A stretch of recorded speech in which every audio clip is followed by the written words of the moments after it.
Look closely at this slow motion sequence of a sheep pitching its head up and down. You will see that the pupils in its eyes are slits, and if you look really closely, you'll see that the slits stay nearly parallel to the ground as the sheep rotates its head. This is a remarkable ability, and it's certainly something that we, as humans, cannot do. Horses, goats, and deer have the same ability. Here is a photo of a horse with its head up and down, and you can see that the elongated pupil has remained parallel to the ground.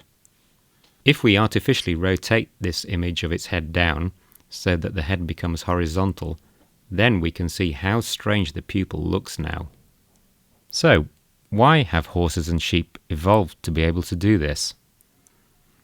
Many grazing animals have their eyes on the side of their head, unlike ours, which point forward.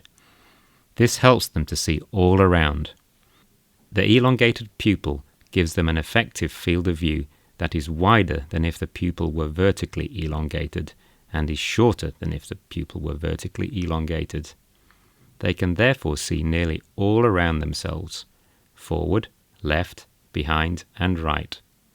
Most grazing animals are prey for other animals, so it's important for them to see predators approaching from any direction. The horizontally elongated pupil helps these prey animals to see all around along the ground by enhancing the amount of light entering the eye in the forward and backward directions, while decreasing the amount of light entering the eye from above. The pupil also enhances the image quality of the ground, which again is important to help them flee from predators. So, there are advantages to these animals in having horizontal slit pupils, but there is then a problem. What happens when they bend their heads down to eat? The natural thing would be for their eyes to rotate with their head, so that the pupils became close to vertical relative to the ground. This wouldn't be good, because it would enhance the effective field of view above and below, rather than along the ground. But they have evolved to be able to rotate both eyes to keep the slits approximately parallel to the ground, as their heads pitch up and down.